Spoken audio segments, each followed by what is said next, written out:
today I'm going to be watching this video. It's called What Canadians Think of Americans. As I mentioned before, I am really interested in that relationship between Canada and America. And yeah, interested to know what Canadians think of Americans. Let's watch. You can tell me, yeah, what you think about this video.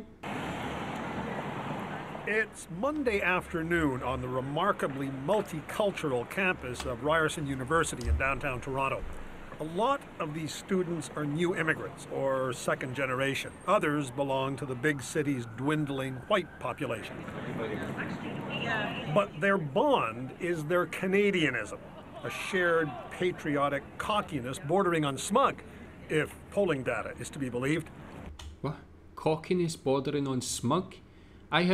What is that in relation to? That is very abrupt. I wasn't expecting that at all.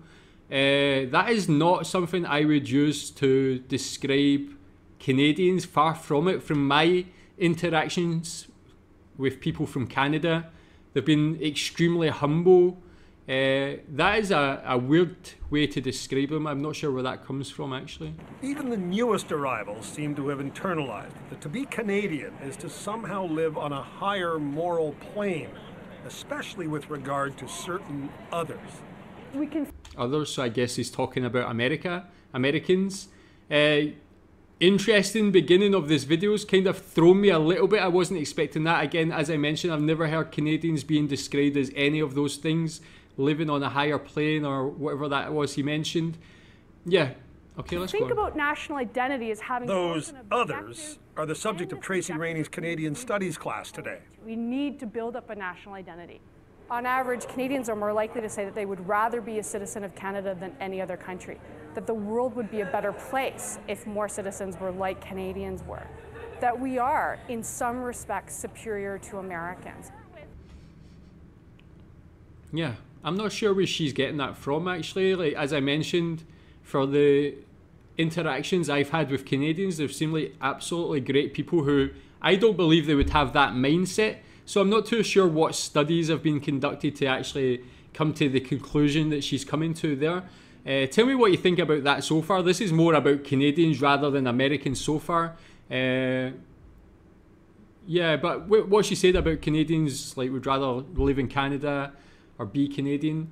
I think in a way they should be, that's fair enough, because Canada's a great country, great education system, level of education, great culture, great history, things like healthcare and so on are really of a high level. And yeah, with regards to like immigrants, very assimilated immigrants very well into the country compared to a lot of other countries. And Canada's a real success story of a country compared to a lot of other countries worldwide as well. But they're kind of framing that as people shouldn't be proud of that. To her students, though, in some respects, barely begins to express it. Rainey tests the question. Generally speaking, Canada is better than the United States. Could we see a show of hands who would agree with that? Okay. Versus a show of hands, keep your hands up in the air.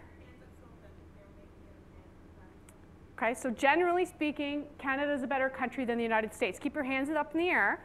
And then let me change the question and go back. Generally speaking, Canada is a better country than most countries. Okay, so there's something particularly about the United States. Indeed.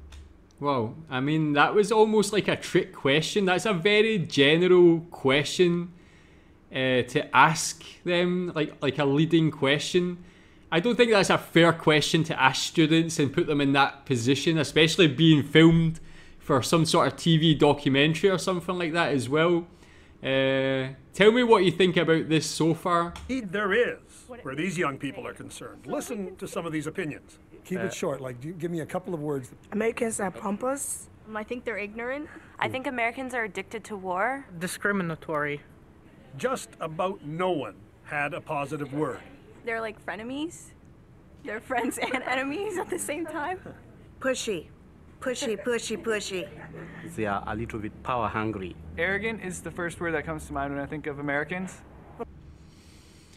I mean, again, leading, the sort of questioning was very leading and I feel like almost unfair things like that, it's very hard to generalize 200 million people. Like, I've got friends who are American and are absolutely great, awesome people. Of course, you can have these stereotypes and things like that. But I feel like putting students in that position is a little bit unfair, to be honest. Of course, it's nothing new that Canadians describe themselves first and foremost as not Americans. But as Canadian self-confidence grows, and pollsters say it is most definitely growing, the old knee-jerk anti-Americanism, the resentment born principally of Canadian insecurity, seems to have morphed into something else. A supercilious conviction of moral superiority. I'm not sure if this is satire, this show, or not, if this is real, because it's things I've never heard of Canadians actually believing. I've made some videos before about the relationship between Canada and the USA, and there's been a general level of respect for America and for Americans, and even for the ones that are negative, it's not been through insecurity. It's just because they just don't like Americans. It's not because of their own feeling about Canada. So, interesting video so far. Just read the online postings at the end of columns about America in Canadian news websites. A few recent excerpts from the CBC's site. American politicians preaching complete gobbledygook under the guise of nauseating American patriotism and belief in God is pathetic. That drew 273 thumbs-up approvals from readers. Or, the United States is the most backward country in the developed world. 240 thumbs up. Or, the collective citizens of the U.S. are as dumb as bricks. And so on.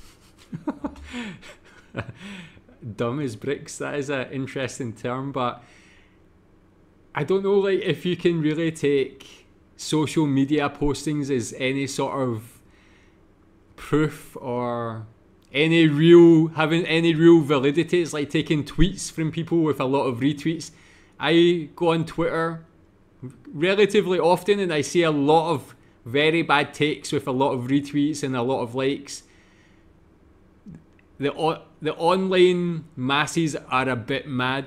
Pollster Michael Adams has studied such attitudes in depth. Well, 5 years ago, Neil, I would have said we would feel morally superior. We're the kinder, gentler society.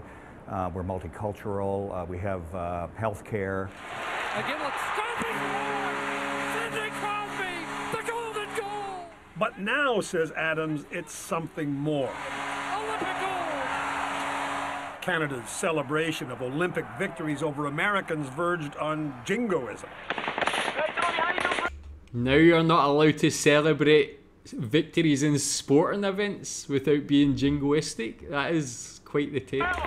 And the mission in Afghanistan, says Adams, has Canadians feeling they are pound for pound better war fighters than the Americans too. Oh, and unlike them, we can mock ourselves. We're confident enough to make fun of ourselves, and in that sense we feel superior because we then are even more ironic. It's like being the smart kid who feels smarter than her little brother who doesn't get it. Well, we feel like the smart older sister who gets it. Talking to America! Nothing distills that notion like Rick Mercer's famous Talking to Americans skits. Essentially, Mercer exploits the American eagerness to engage with strangers, no matter how silly the topic. I had no idea that Canada's on a 20-hour clock. But it's actually the same amount of time, but just our minutes are longer. Okay. By American standards. Well, I think it should be switched. Yeah.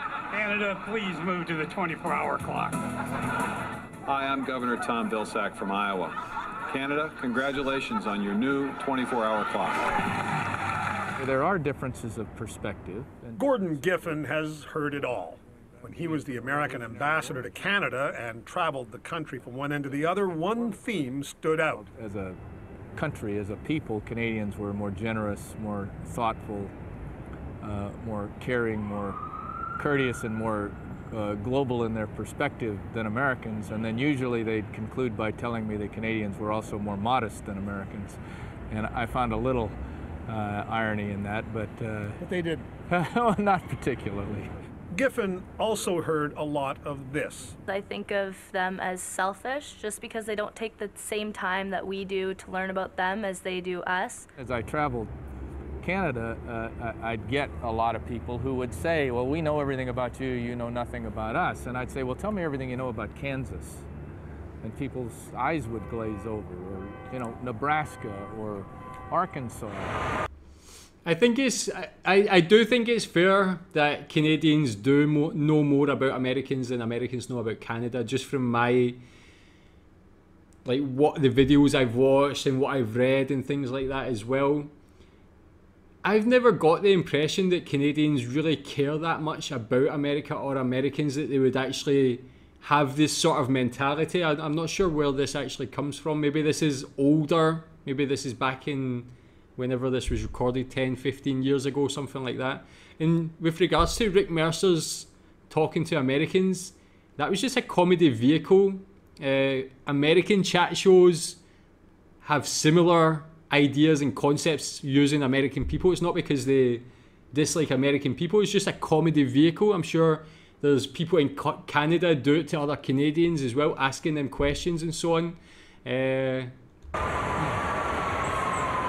Here's a few other things Canadians don't know about Americans. They give more to charity than any other nation, and far more per capita than Canadians do.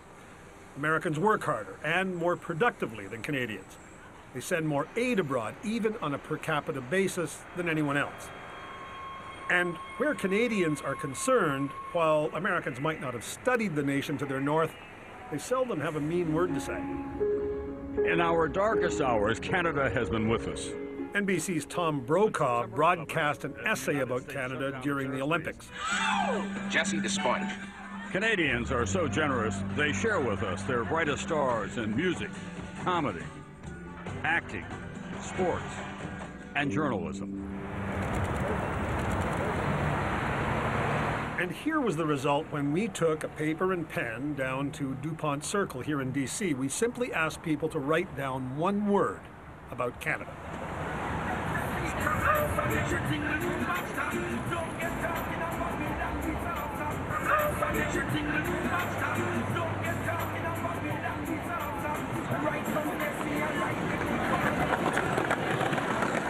Neil McDonald, CBC News, Washington. Yeah, very interesting documentary. I will need to check and see if that's satire, because I can't believe a lot of what just was in that video. Tell me what you think about that. Tell me what you think about Americans. As I mentioned from the comments I've read on previous videos, Canadians are generally very respectful, generally like Americans, have a decent relationship with the country. I've never seen anything too over the top like this video. So yeah, this was recommended to me. It's a very interesting video, although I'm just not too sure how much of it I actually believe or agree with. But you can tell me what you think about it also. Thanks.